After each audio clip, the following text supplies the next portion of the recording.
Hi everyone, I'm Vinny Samsalone, and I did my research project on how technology in health class affects student learning. And I'm going to go ahead and walk you through some of the main points I put throughout my project. First, I started off with an intro, and I talked about who wants to learn about health topics such as STIs, HIV, and AIDS, pregnancy or safe sex practices, with just a teacher up at the front of the class talking, because personally I would find that extremely boring, and if you didn't use it today, I don't know how any of the health topics would be taught, honestly. So I believe technology needs to be utilized more in health classes, as it would help keep students more engaged, and it does provide us as educators an alternative to teaching. So throughout my classes, noticing that when we use technology, it does help keep all the students, including myself, more engaged throughout the entire lesson. So I discussed my experiences as well throughout high school and college. My high school class, we used technology a little bit, but we didn't use it other than to show pictures of a bunch of different STIs and to show us a pregnancy video and how the whole birthing process worked. Other than that, we didn't use technology a whole lot. We just pretty much sat in our class and we talked about it a lot, talked about a bunch of different health topics, but these were the two main points that I could remember that we went over using technology. And then when I came to college, I didn't realize how important it was to use technology until I took a health class with Dr. Campfield-Simbro. During her classes, she does more than lecture. When she does lecture, she always uses the aid of a PowerPoint, and I think it's very helpful to use as it keeps everyone more involved, especially me, because if she was just up there talking, I don't think I would be able to pay that much attention. And her PowerPoints always have a bunch of website links you can go to look for future references, and just a bunch of helpful information you could look up on your own time as well, even though we would look at it in class too.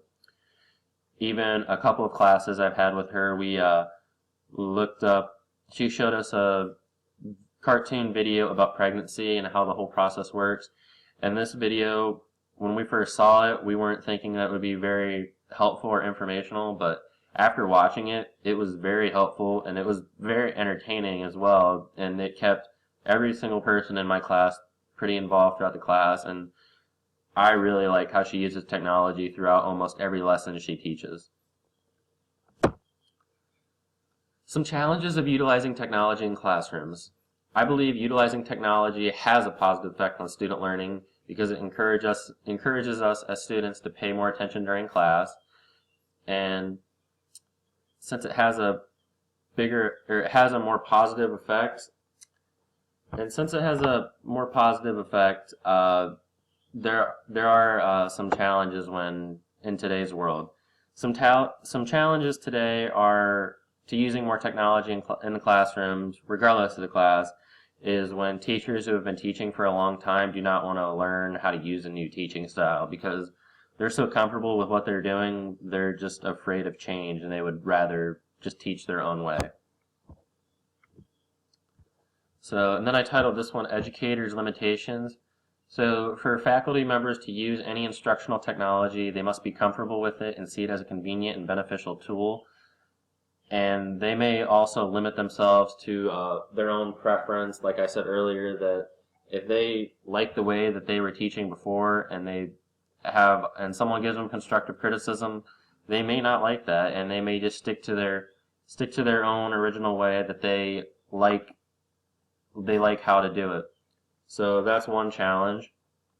And my generation has become so technologically driven that future generations are going to exceed our standards. So as advanced as we are right now, the following generation is going to be even more advanced than we are, which is kind of hard to believe, even though it's going to happen.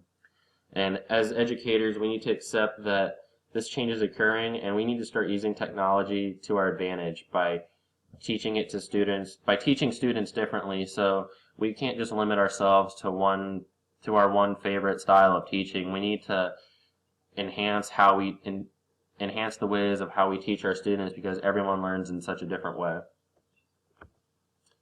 So some methods and strategies designed to incorporate technology into classrooms. For example, instructors can use technology such as PowerPoints or as you can see in this picture, use Skype to talk to a guest speaker or someone like that, or just to like talk to other classrooms, have class competitions between other classrooms, or just something fun to do. That way the students are learning how to use this technology a little bit better, and it gives them a different style of teaching as well. As instructors, we can also use web pages, email, chat rooms, electronic bulletin boards in the classroom, and it helps us communicate between the instructor and the student outside of the classroom. And as teachers, since the younger generation is going to be more technologically advanced than us, like using more advanced computers and smartphones and that sort of thing, we need to be able to go ahead and let the students teach us a little bit, because even though right now we see all of us seem pretty advanced with our technology, the younger kids or younger generation is going to pass us, and we need to be able to learn from them as well. So the overuse of technology. Heavy reliance on technology can lead to negative impacts on the health of many students, especially those in higher education from college to PhD programs. Overusing technology can lead to mental health disorders and even an increased risk of chronic diseases. And also, too much screen time could lead to mental health problems, including increased depression rates among teenagers and young adults, and screens are often used as a substitute for real-life interactions.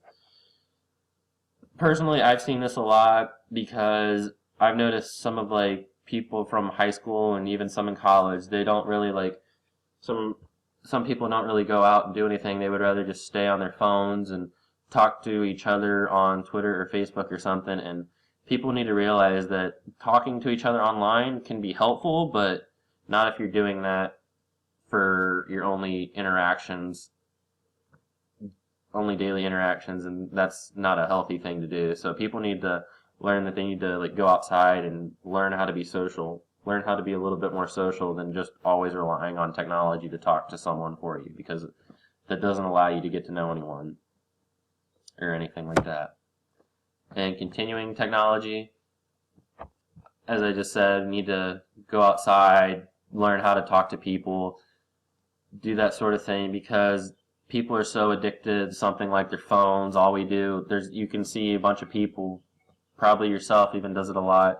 We continue to check our phones for messages, and a lot of times we only use our phones to talk to other people, whether it's call, text, or social media.